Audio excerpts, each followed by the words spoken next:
Why, to think of a beastman in such a way would be outrageous. And to your protector? Your brother? Even if not by birth, but it was still shameful. What are you doing, stepbrother?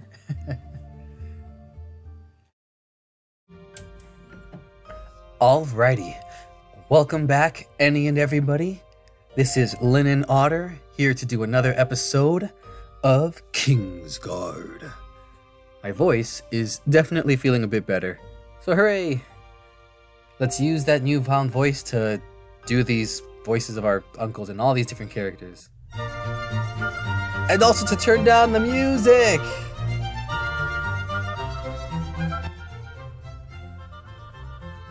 We didn't get very much time to talk back down at the docks, but from what I last heard, you two were traveling across... Oh no. Where were you traveling from again? You were traveling across that one country, correct? Farhurin. You were traveling across Farhurin, correct?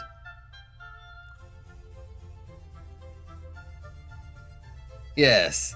We journeyed all over, meeting so many people and seeing so many places.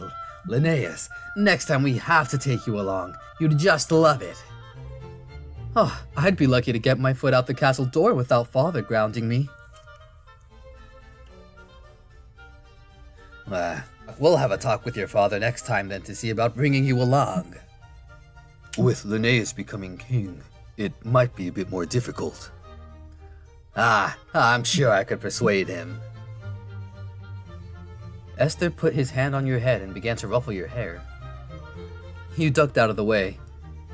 Jeez, I'm not a kid anymore, you know. Aw, and you used to love it when I did that too. I'm 20 years old now, not 10. To us you'll always be our little baby, right? I can't even remember what voices I did for these guys. Let me figure that out.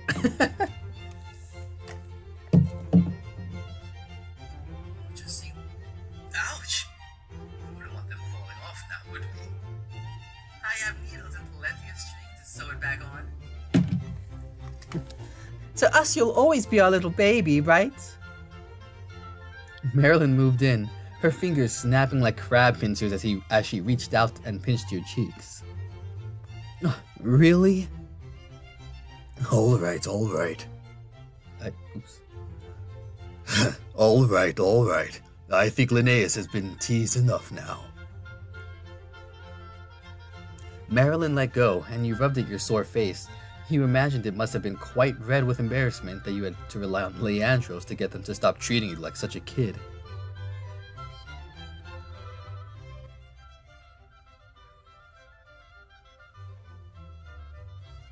Well, the two of you must be exhausted from the trip. Why don't you rest up and we can continue talks over dinner? A splendid idea.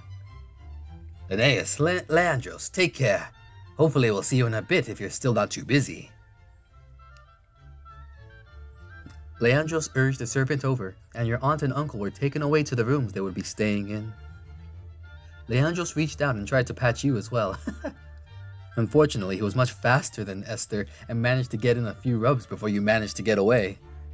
Oh, hey! No touching the hair! I guess you really aren't a kid anymore. Isn't there something you should be doing right about now? Yes. It's time for your training. You were the one who begged me to teach you after all. Unless you'd rather do some more paperwork. I heard it started to pile back up as you were in the hearing. I've had enough sitting for one day. Alright then. Follow along, and be sure to turn your timer on while we go. Yes, of course, Leandros. You followed Leandros out of the throne room as he guided you to the inner courtyard. You stepped outside into the garden and were immediately met with a soft breeze that prickled your skin and filled your nose with the scent of roses. You moved past rows of flowers in full bloom until you reached an open area where a training rack filled with wooden weapons were set up and waiting. Despite your pleas for the need to get used to the weight of a real sword, both Leandros and your father forbid you from touching one. Whenever he saw you in the hallways reaching to pull one of them off the statues, he nearly pounced forward and tackled you. He was committed to his job of keeping you safe, though you had to say his overbearing nature was far too stifling at times. Whenever he spoke of his battles, he always stressed of the dangers he faced, but telling that kind of story to a kid always had an adverse effect. All it did was fuel your desire for adventure as you envision yourself fighting off hordes of bandits and other baddies. Other baddies? Every time you had asked him to teach you, he gave the same reply. As long as I still breathe, you will never need to wield a blade. After many years of pleading, though, he finally caved in. I do hope what I taught you the last time hasn't already slipped your mind. Why don't you worry about yourself this time? This time I plan on getting a hit on you. Save the bravado for when you pick up the sword. Before the lesson began, the two of you took off clothing to lighten yourself for the training ahead. In the beginning, you found out the hard way the value of wearing practical clothing over comfort when it came to combat. Leandros never went easy on you, and you learned that while all that extra padding would help protect you from some of the attacks he dealt, you needed to be more mobile. Dodging was much more preferable to taking hits, and you needed all the help you could get. Doubly so that he was a beastman of considerable strength and speed. As he began to unbuckle several straps from his armor and remove them piece by piece, you couldn't help staring. Oh ho ho. Even when he was only around the age of 15 or so, Leandros was always well built, but that might have just been a quality of most beastmen. Ooh. They seem to be able to gain muscle so much faster than humans, and you found it kind of made you jealous, even if you never exercised that much. Was it even fair that he always had such a flawless figure? Even those at the brothel couldn't compete. You found yourself far too distracted, your thoughts becoming borderline taboo.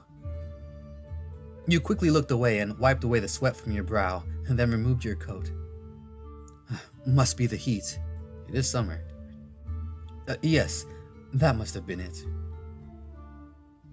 Why to think of a beastman in such a way would be outrageous. And to your protector? Your brother? Even if not by birth, but it was still shameful. What are you doing, stepbrother? Still, your eyes wandered back over. He finished undressing and walked over to the weapons rack. The way his arms bulged out as he picked up a sword. You bit your lip.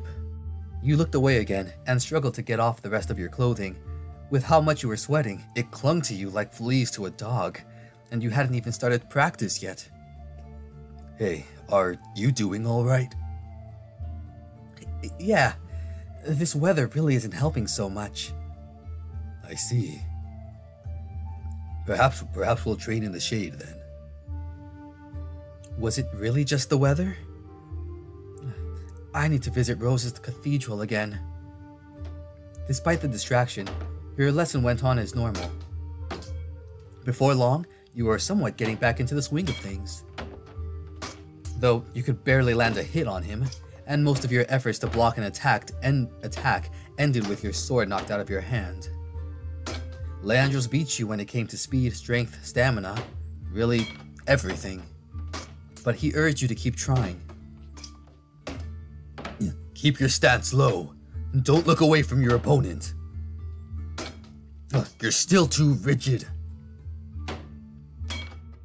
Despite being a prince, he gave you no mercy when it came to fighting.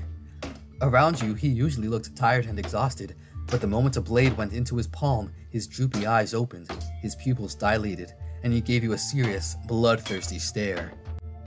He treated every training session as though it was a real battle, despite being the one to tell you that you would never need to pick up a real sword. You did your best to find openings and go on the offensive, but you were feeling as though he was perhaps trying a bit too hard. I feel like I'm not improving at all. I still can't even get a single hit on you unless you slip up. I'm not any better than when I started. Can't you maybe go a bit easier on me? That is simply because I am a better fighter than you and have far more experience. If I go easy on you, you also won't improve. Learning from your opponent is just one part of winning a fight. If you can't learn to read my movements and react, then you will continue to get beat down. But I'm at a clear disadvantage here. You're taller than me for one.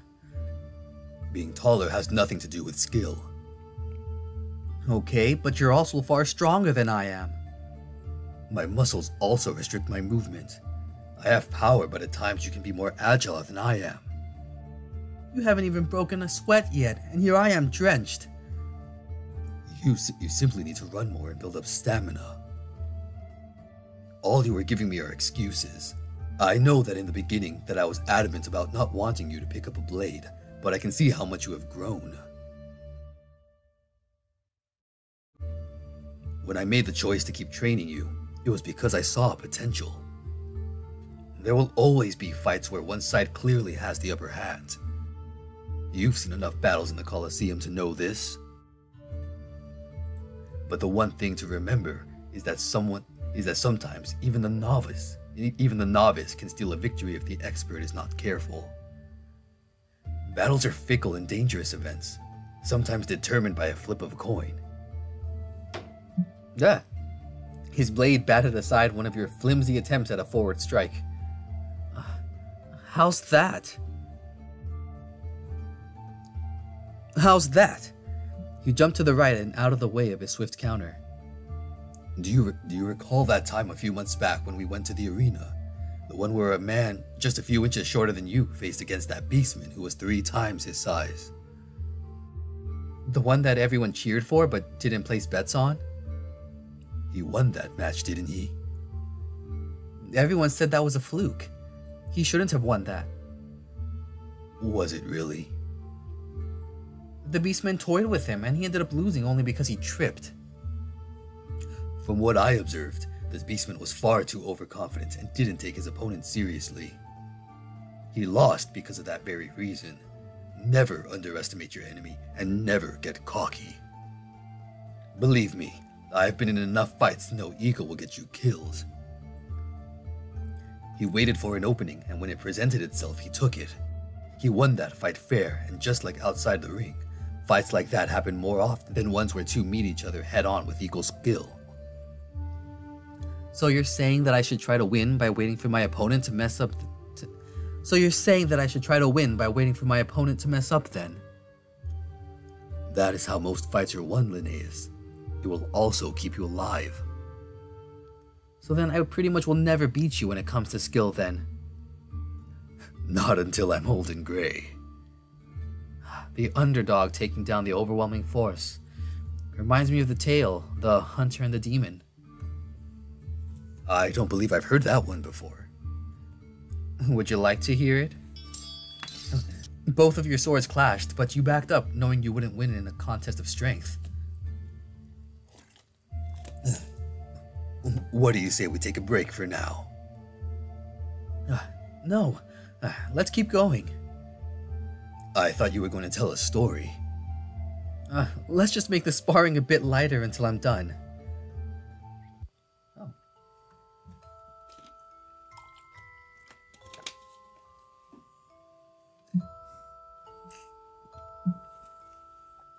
In a small hut at the edge of the forest lived a poor family of 4. A hunter, a wife, and 2 children. The family had no money left to trade and were getting by with just the remaining nuts, berries, and vegetables they could find.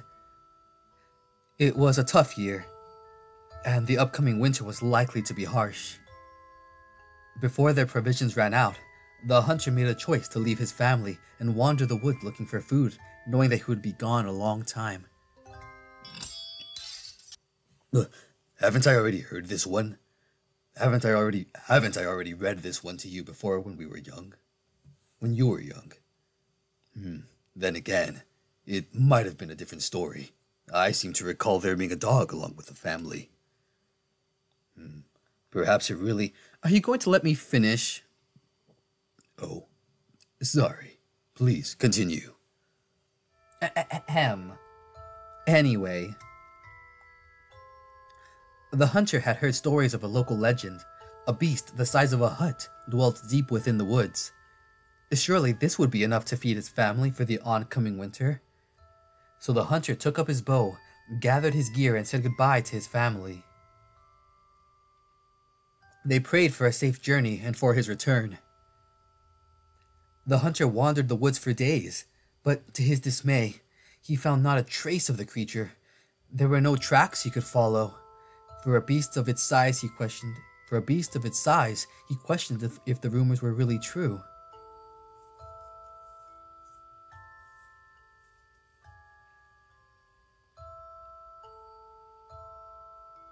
Oh, that's pretty cool. He thought once more of his family and knew that he couldn't return empty-handed, so he tried to search for other means of food. The berries and nuts he would gather had all fallen to the ground and rotted. The berries and nuts he could gather had all fallen to the ground and rotted, and the animals he could hunt had already fled or hibernated. He himself was feeling the pains of starvation, and time was running out far too quickly. Just as he was about to give up, an enormous shadow loomed over him, blocking out the sun and covering him in shade. It was the beast, and was just as terrifying as the legends described. It was larger than a hut, teeth and claws as long as his arms, covered in thick, coarse fur, and red eyes that pierced his very soul. The man was so overcome with fear that he cowered at the sight of such a terrible monster. He dropped to his knees and begged for his life to be spared. The man closed his eyes as the beast leaned in, mouth agape and drool dripping out like a waterfall. Then it spoke. You cleared your throat once more and began your masterful display of impersonations. I know. Okay, well.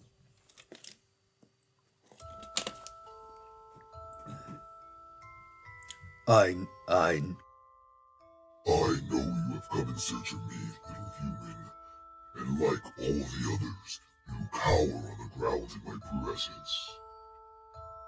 I know of your plight, the reason for your journey, and I also know that you and your family will not survive this upcoming winter. I have appeared to offer you a deal, something far better than the chance to make it through the season. A trade for everything your heart desires. Demons are foul beings that trick humans when they are at their weakest. They should be avoided at all costs. This man is foolish for even searching out this beast in the first place. Well, this is just a story, so try to take it with a grain of salt. Besides, perhaps this was all part of his plan. Dealing with a devil is never a smart idea. You continued. The hunter was confused. Not once in his life did he imagine that he would have met a talking beast. But what truly baffled the man was that it was offering him a deal of sorts. But other than his life, he knew he had nothing else of value to give. Beast of the woods. Beast of the woods, I am but a poor man with nothing of value to trade. What is it that you could possibly want from me? The demon replied. I too must eat to survive. Oh gosh. Give me your wife and 2 children, and I shall grant you a wish. But should you turn down this offer, I will devour you instead. The beast knew of the greed of man and how much they valued their own life above others. Only a fool would have turned down the offer. And the beast was right. The man thought of his family back home and weighed it with all he could think of. He could wish for a king's treasure. It would be enough that he would never starve again. Perhaps a large and lofty castle with servants to wait on his hand and feet to live out his days in luxury. They were all such tempting offers, and with his life at stake, it was either him or them. The demon would likely devour him and his family if he tried to wish for any way out of this. If only there were some way out, Then the man got an idea. A chance to save himself and his family from the jaws of the beast, and hopefully from the wrath of winter. Very well, beast. You may have my family.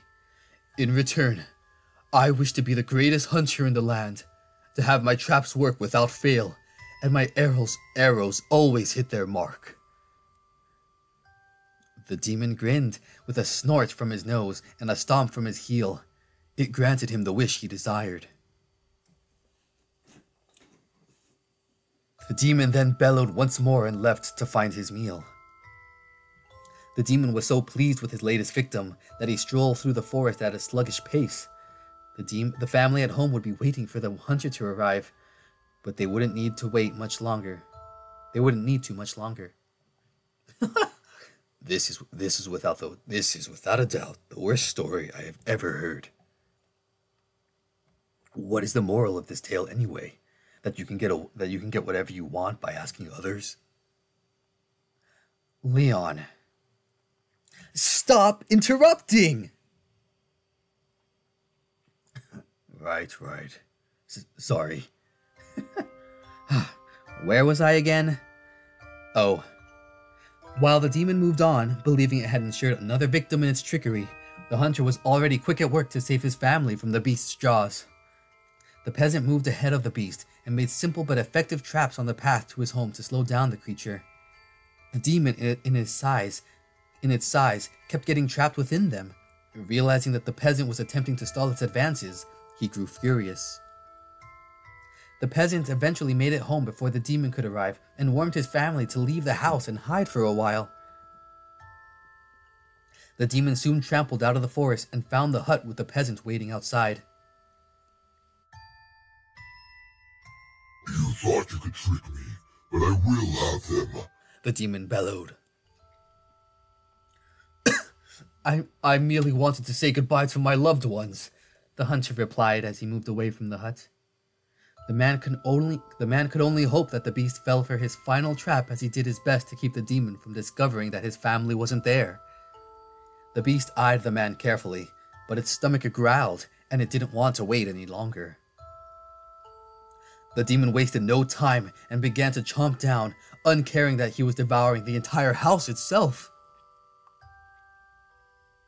The house crumbled down as the beast ate and ate, sending pieces of the home flying in its gluttony. As the beast feasted further, it struck into the hunter's trap and roared back in pain. Large spikes had pierced through its mouth and face. Ooh. The peasant's trap had been strung by the beast's voracity.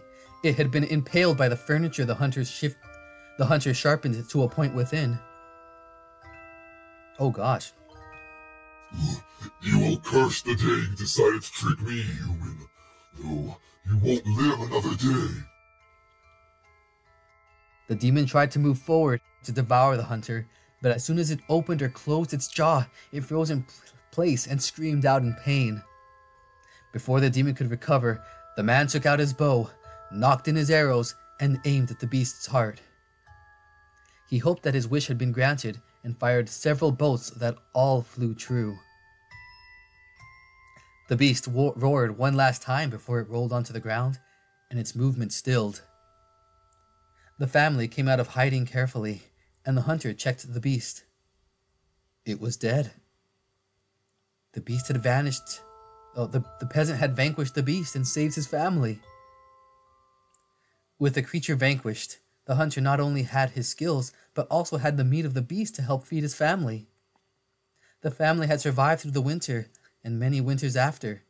Never again did the family starve. The man was regarded as the greatest hunter in the land for defeating the demon that tormented and tricked so many before him.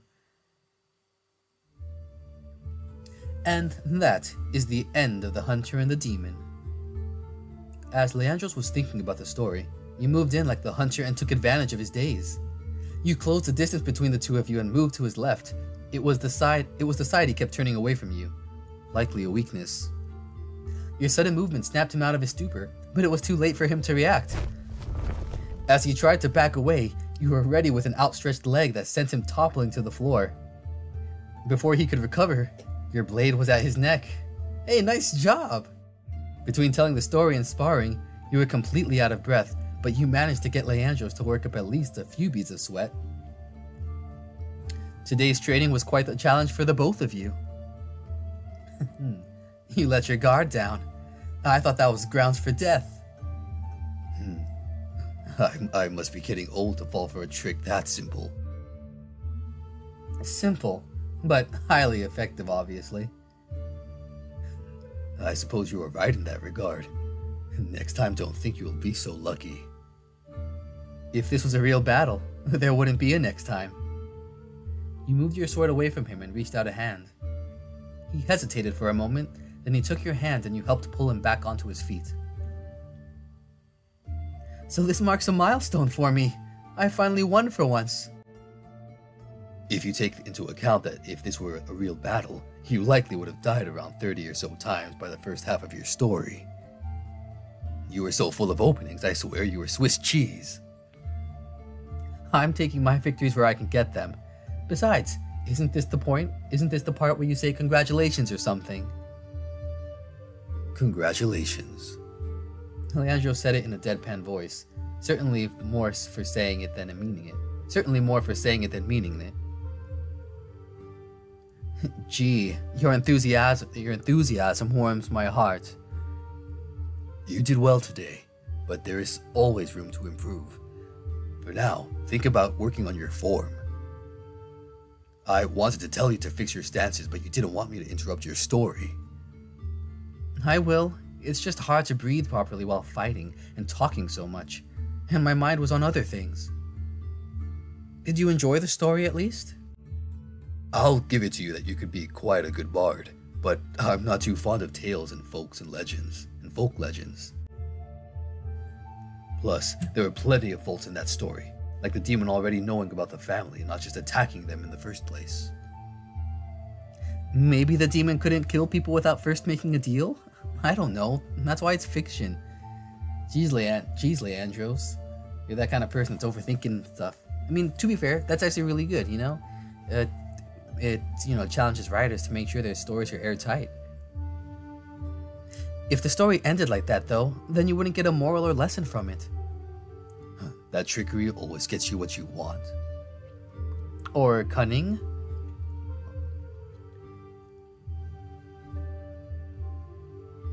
But hey, sometimes that's just life. Next time I'll have to find one with a little less fantasy then. I should be good with the stories the guys at the tavern belch about. You set your weapon back onto the stand and dried yourself off with nearby towels brought by the servants. You dipped a towel into a bucket of water and rubbed it along your body. It was cool to the touch and felt refreshing. Leandros didn't seem to bother as he went straight for putting back on his own armor. After drying yourself off with another towel, you also clothed yourself. With training done, your bath was likely being prepared. After that would be dinner. Well then, tell Marilyn and Esther I said good evening, would you? You're not planning on joining us for dinner? I have somewhere else I will be. Oh?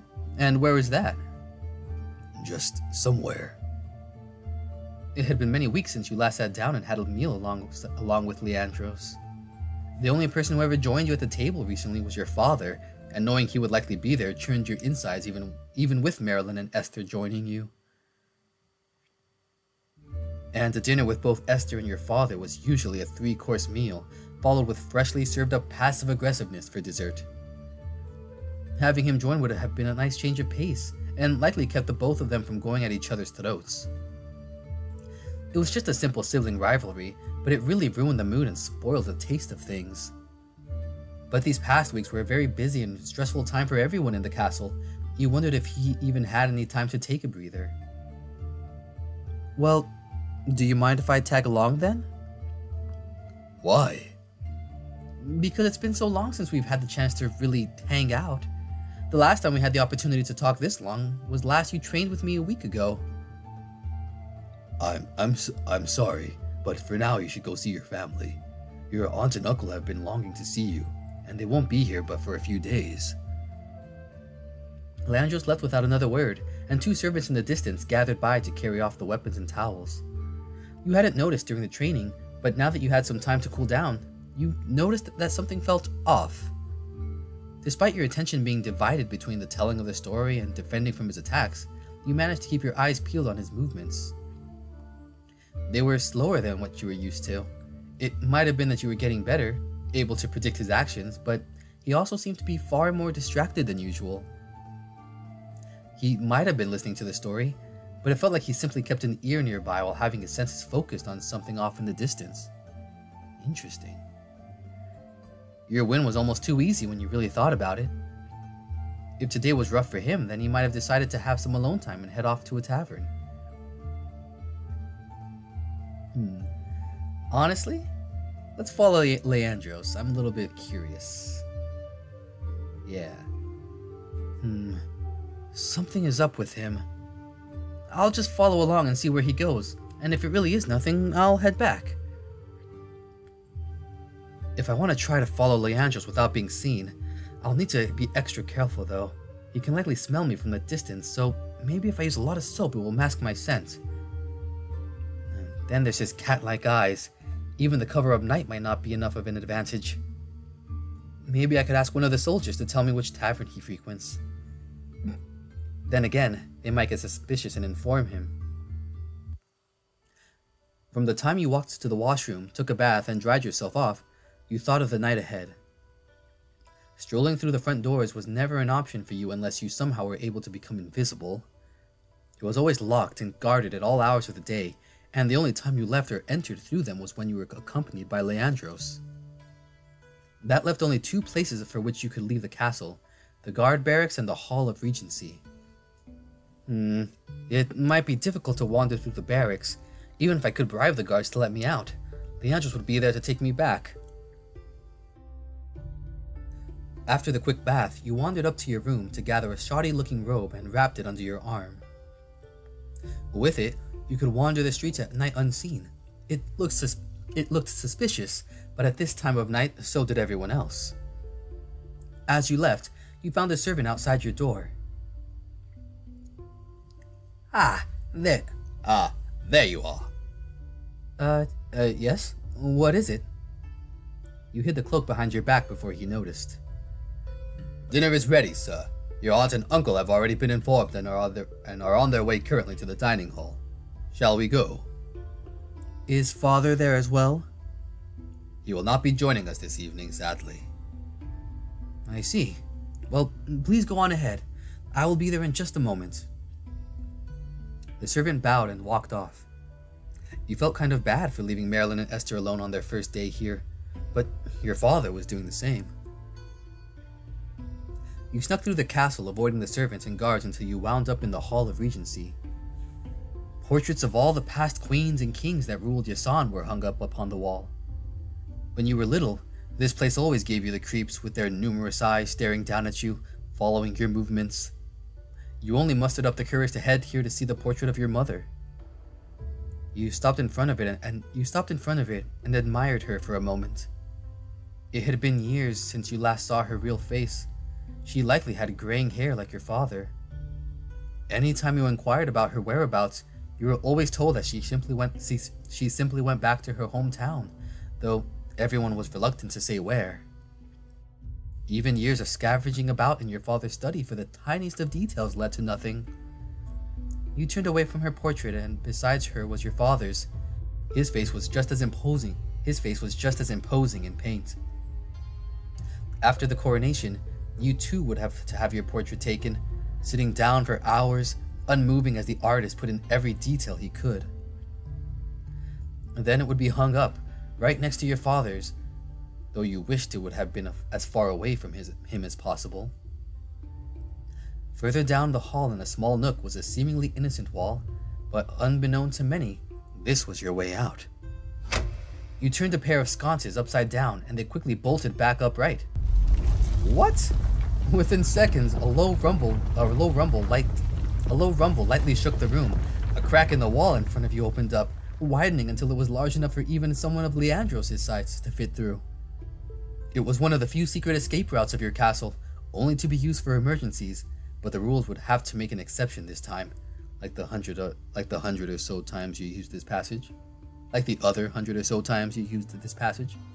You scurried through the hole and down into a dark corridor before it closed up behind you. It's incredible. Hidden from view and now out in the streets, you grabbed your ragged cloak and draped it around yourself.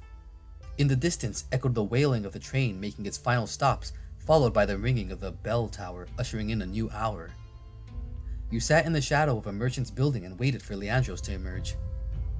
Time ticked on as you observed drunken revelers sing merry tunes off-key, starstruck lovers giggling and cavorting under the moonlight, and quarreling couples yell and poke one another with stiff fingers. You were just about to fall asleep from the wait when you noticed the familiar outline of a knight walking away from the castle grounds. It was too dark to clearly see his face, but the moment he walked past you, you knew it was him. Once he was several meters away, you picked yourself up off the streets and began the trail. It was exhilarating at first. This must be how it feels to stalk your prey, you thought to yourself. As you passed through the gates to the lower districts, you took a detour over to the side, to another one of your hidden passages hidden in the bushes. There was a small gap in the iron gate that was wide enough for you to squeeze through as a child, courtesy of course to a very powerful ox beastman you had tipped years ago. While you had grown, of course, you were just thin enough to fit through. After slipping past and making sure the coast was clear, you hastened your pursuit before he got too far away. He traveled further and further away from the castle, progressing even deeper down into the heart of the city. As you passed by the fourth tavern, you questioned just whether or not he was even going out to one. He turned down an alleyway and you waited for a minute before peeking around the corner. He was at the far end and turned right. I like all these different backgrounds. You quickened your footsteps as they began to echo off the brick corridor and sneaked inside.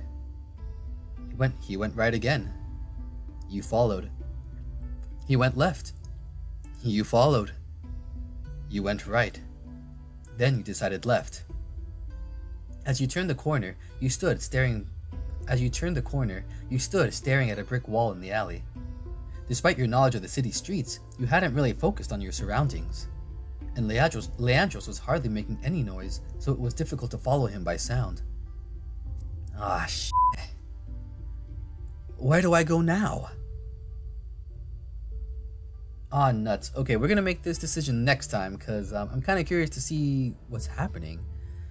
So, thank you guys for watching. My voice is actually getting sore all over again. And I gotta get a new stream started for some animation practice. So, we'll cut it here. Hopefully you guys can give me some hints as to where I should go, depending on what's gonna cause, I'm trying to pursue Leandros as a romantic option, if that's even where the story is going. But I'm kind of curious. Maybe no spoilers, but just tell me which path you might want me to take, without major spoilers. But thank you guys for watching. I hope you liked it. Hope you have a good night, a good evening, a good day, whatever it is for you. And we'll see you next time then. So take care till then. Bye now.